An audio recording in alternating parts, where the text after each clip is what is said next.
এটা হচ্ছে আমাদের তৈরি করা বাংলাদেশি থান্ডার। কোম্পানির নাম লোগোগুলো আসলে নাই, তারপরে এক একজন এক একটা স্টিকার শুধু জাস্ট ব্যবহার করে। আর আমরা পাটুরিয়া ঘাট না ফেরিঘাট বানাই নাকি যেন একটা কমেন্ট ছিল আমাদের এক বড় ভাই। তো যাক, ভাইয়ের কমেন্টটা আমার কাছে আসলে পছন্দনীয়, তো এটার অ্যান্সারটা আজকের ভিডিওতে দিয়ে দিই। তো ভাই বলছিল যে বাইরে ফিটপাট, ভেতরে সদরঘাট। এখন ভিতরে সদরঘাট থাকবে না পাটুরিয়া ঘাট থাকবে, সেটা হচ্ছে যিনি ব্যবহারকারী তার ব্যক্তিগত ইচ্ছা। কারণ ভেতরের যন্ত্রাংশগুলো আমরা আল্লাহর রহমতে দিচ্ছি না, কারণ এটার দায়ভার বা এটার যে এলিগেশন, এটা আমরা নিচ্ছি না, নিতে চাইও না। কারণ হলো ভেতরে যেমন বাজেট তিনি খরচ করবেন সেই অনুযায়ী প্রোডাক্ট তার হাতে পৌঁছিবে। তো আমরা জাস্ট বাইরের লুকিং, বাইরের কাজগুলাই করি, এবং আমাদের যে স্ট্রাকচার বডি, এটার যে দায়িত্ব সেটা আমরা বহন করি। কারণ এটা ক্ষতিগ্রস্ত হইলে, ভাঙলে, নষ্ট হইলে সেটার দায়ভার আমাদের। কিন্তু অল ওভার যদি বলেন যে হ্যাঁ, বক্সের ক্ষয়ক্ষতি, নষ্ট হলে ভিতরে যন্ত্রাংশগুলা, সেটারও দায়ভার কাস্টমার। কারণ উনি 20,000 টাকার স্পিকারও লাগাতে পারে, উনি 10,000 টাকার স্পিকারও লাগাইতে পারে, আরও লোয়েস্ট বাজেটেও লাগাইতে পারে।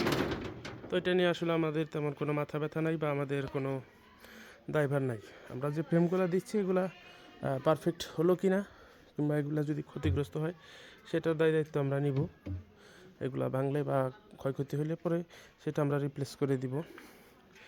এখানে আরও এক পেয়ার সেট আপ হচ্ছে, তবে এটার একটা স্পিকার খারাপ বের হোক, কারণ আমরা আসলে বডিটা ইনকমপ্লিট অবস্থায় রাখছি।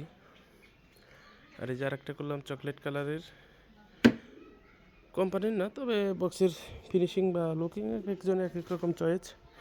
আর আমাদের এই রঙটার কিন্তু একটা স্পেশালিটি আছে, এটা রোদে পড়লে কিন্তু আর একটু লাইট কালার দেখাবে, আরও অন্ধকার হলে আরও ডিপ কালার দেখাবে। এই বক্সগুলো ছায়ার মধ্যে থাকলে একরকম লুকিং, এবং রোদে থেকে অন্যরকম লুকিং আসবে। এই দেখেন কালার চেঞ্জ অলরেডি, কারণ এখানে যে কিছুটা রোদ পড়ছে, কালার সাদা বা হোয়াইট কালার দেখা যাচ্ছে, সিলভার কালার দেখা যাচ্ছে। তো আসলে গাইতে গাইতে গায়েন, বাজাইতে বাজাইতে বায়েন, কাজ করতে করতে দক্ষ কর্মী। তো এটাই মূল বিষয়, আমরা আসলে আমাদের মতো চেষ্টা করি। আর এর বাইরেও ইম্পোর্টাররা যদি আমাদেরকে সহযোগিতা করে ভালো মানের স্পিকারগুলো দেওয়ার, হাই ক্রস ওভারগুলো দেওয়ার, তো দেশে ওই শিল্পটার মাধ্যমে হয়তো 20, 50, 100, 200, 500 জন লোক কর্ম করে খেতে পারবে। প্রবাসে যাইতে হবে না, দেশে একটা কর্মসংস্থান তৈরি হবে। এই লক্ষ্য নিয়ে আসলে মূলত আমরা কাজ করতেছি। তো সবাই ভালো থাকবেন, সুস্থ থাকবেন, সবার সুস্বাস্থ্য এবং দীর্ঘায়ু কামনা করি। আসসালামু আলাইকুম।